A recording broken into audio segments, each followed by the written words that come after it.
C'est assez rigolo cette histoire parce que nous on a pris les gens qui nous ont influencés, qui sont importants de King Square et après quand on a eu toutes les pochettes on s'est dit mais on a quand même une certaine cohérence. Donc ils avaient comme une contrainte, il fallait qu'ils marquent King Square évidemment et le nom de l'album, c'est-à-dire Amour et Révolte. Et c'est ça le fil conducteur de toute l'exposition. Bonsoir Kim Prézu. Bonjour, bonsoir, ouais. Il fait nuit, c'est vrai. Merci de nous recevoir dans ta tête d'artiste. Et qu'est-ce qui fait qu'on est là ce soir du coup? Moi je suis là parce que déjà ça a été grâce au truc sur internet. T'as rencontré les King Square sur internet ça? Ouais, mais eux ils connaissaient Olivia Clavel. Olivia Clavel, Olivia Clavel, comme je la connaissais, ils ont dû parler, ça j'en sais rien. Et puis on m'a proposé pour faire une pochette. On m'a envoyé le CD, j'ai écouté la musique, ça m'a plu. Puis leur démarche aussi, les démarches des King Square, elle m'a bien plu. C'était des gens rigolos et tout. En plus, et ce qui est bien, parce que la vie c'est assez triste des fois. Et donc, après ils m'ont envoyé la pochette, j'ai fait. Il y a encore en exposition, il manque une face qui est de ce côté-là, et puis le petit rond de l'autre côté. C'est quelle technique du coup? Là, il y a de l'acrylique, il y a du crayon, il y a du pastel, et après il y a de l'encre de Chine. Disons, c'est une technique mixte. Là, il y a de l'encre de Chine, mais sinon la couleur, la peinture, c'est des acryliques. Et puis c'est une technique mixte. Qu'est-ce que tu as voulu montrer un peu avec ces pochettes du coup? J'ai écouté déjà leurs morceaux, et en les écoutant, je me suis laissé aller à dessiner. Parce que c'est souvent comme ça que je fais quand si je travaille sur la littérature, je me mets à lire. Si je fais des choses un peu plus sans sujet, sans rien, je me laisse aller. Ça dépend. Mais là, ça a été surtout en écoutant. J'ai dû l'écouter en boucle un bon moment. Et puis c'est peu à peu. Déjà la couleur, parce que je commence souvent par la couleur, que ça fait déjà presque une abstraction. Puis après, la chose est venue, puis parce qu'on ne voit pas tout, parce que ça, c'est donc la pochette principale, ça, c'est déjà l'intérieur, mais dans l'intérieur, il y avait de l'autre côté. Et de l'autre côté, il est plus coquin. Parce qu'il y en a plein qui font ou du sexe, ou des bisous, il y a plein de personnages assez. Là, il y a la révolte, l'amour, ils ont plein d'autres choses. Ça aussi, c'est inspiré sur le titre, un peu. Et puis Sur ta méthode de travail, j'ai cru comprendre en fait que tu travailles en automatique, comme les surréalistes, du coup, non? Non, moi je travaille pas en automatique. Il y a des choses qui sont réfléchies, puis il y a des choses aussi où il y a plein de dessins où je me laisse aller. Et puis un peu, je réfléchis au fur et à mesure. Et puis il y a des choses que je me laisse vraiment aller, et c'est pas de l'automatique, puisque c'est pas comme les surréalistes, disons. Ça, il a été fait dans la technique que je fais mes dessins. Parce que ça aurait été en peinture, je fais beaucoup de choses collage, que ce soit des objets, du tissu, c'est moi je fais des expositions, en principe, c'est des patchwork. J'ai jamais donné de limite. La seule chose que j'ai voulu, parce que je suis aussi un fan de l'abstraction, et je voulais que ça soit quand même figuratif, qui est encore plus dur, parce que souvent... et arriver presque des fois dans des pensées presque abstraites avec du figuratif, et après c'est aussi des choses concrètes, c'est entre l'imagination et le réel, ça va comme si ça allait dans plusieurs mondes et dans plusieurs dimensions, qu'elles soient de pensée ou de technique. Je me suis pas donné, pour moi depuis que je fais de la musique, quand j'ai commencé un peu avec les peintres, la BD, mon rêve c'était même faire du cinéma. Et tout ça, c'est un apprentissage. Ça m'apporte des choses, c'est une réflexion qui en même temps, quand tu la bloques pas sur un système ou quoi que ce soit, ça te permet d'apprendre beaucoup et de donner beaucoup aussi. Est-ce que pour toi, la valeur d'un artiste est déterminable? Pas vraiment. Je crois pas que c'est déterminable. Vaut mieux qu'ils soient morts. Après, ils peuvent déterminer au niveau monnaie l'artiste, parce qu'il va passer en vente, parce qu'il aura la chance d'avoir croisé un bon marchand. Parce que ça, je connais. Hein, je me suis un jour retrouvé à avenue Matignon. Et avenue Matignon dans le Triangle d'Or. Après, il y a eu la crise. Mais les choses partent plus vite que dans... Disons, à la fin... Moi, j'ai dû, à un moment, avec par exemple mon garage, pas gueuler, mais j'ai dû lui dire, excuse-moi, moi, je travaille à mon rythme. Ils n'ont pas à avoir le truc où tu dois, t'es obligé.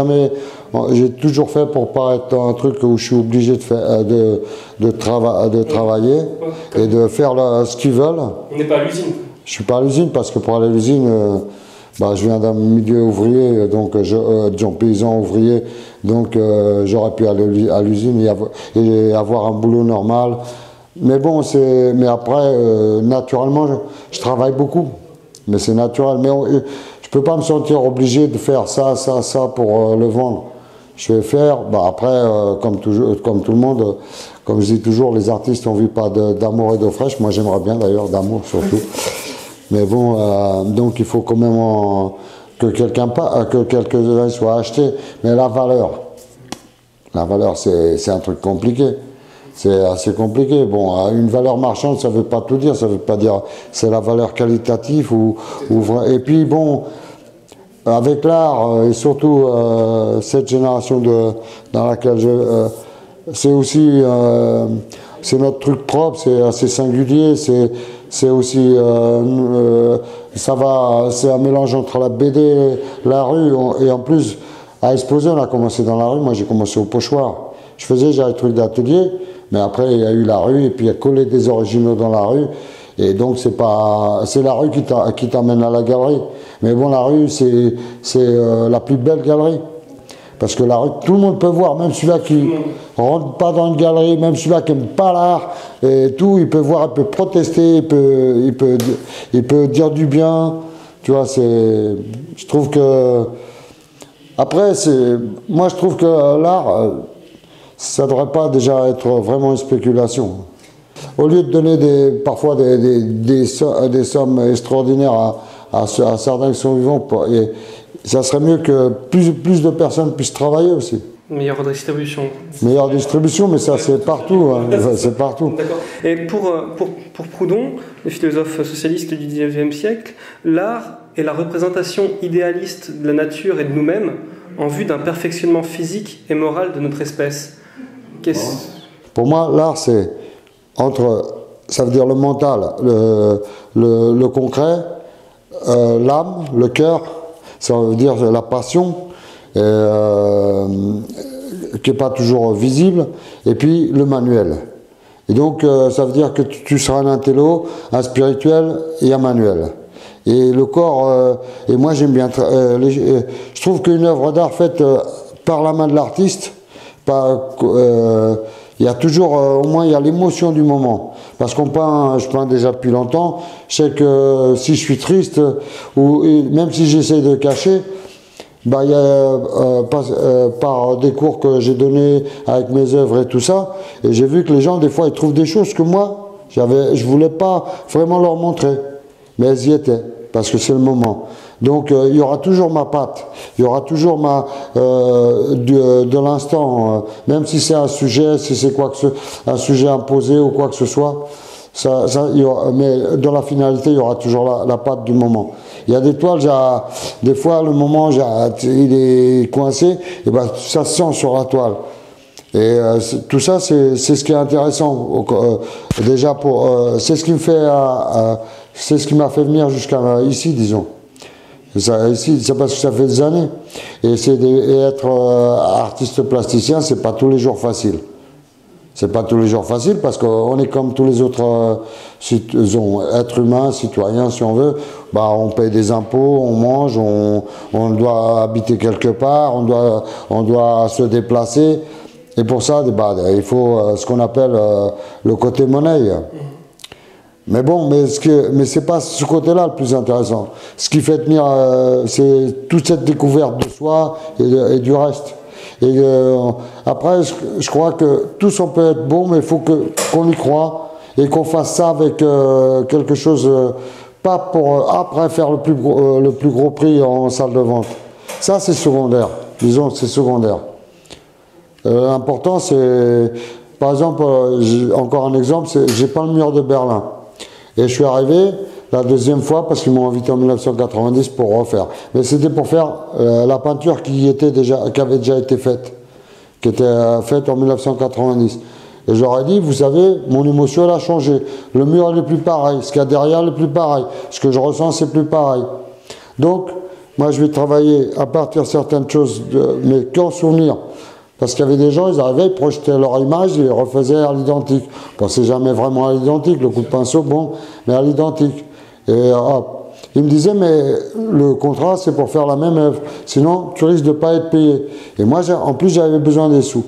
Et je fais, bon, non, mais moi, je vais prendre le deuxième risque. Ça veut dire le risque de faire quelque chose que moi, je ressens maintenant, une métamorphose de la première, ça a été une métamorphose de la première œuvre, hop. Et à la fin, il faut dire, bon, ils ont trouvé ça tellement fort que bah, ils m'ont quand même payé. Mais bon, j'ai pris ce risque-là dans un moment fragile au niveau économie. Et bon, ça a été accepté, c'est bien. Mais bon, je travaille comme ça. C'est ni comme les surréalistes, c'est plein de choses. C'est pas tout d'instinct. Il y a des choses réfléchies. Merci de nous avoir ouvert ta tête d'artiste, Kim. Et bonne continuation, en tout cas. Ouais, ah bah, je continue. Ça fait trop longtemps que je suis là, dans ce truc-là. Quand on dit l'histoire de King's Queer, c'est une histoire d'apprenti utopiste. Ça n'existe pas. King's Queer n'existerait pas s'il n'y avait pas toutes ces personnes autour de nous.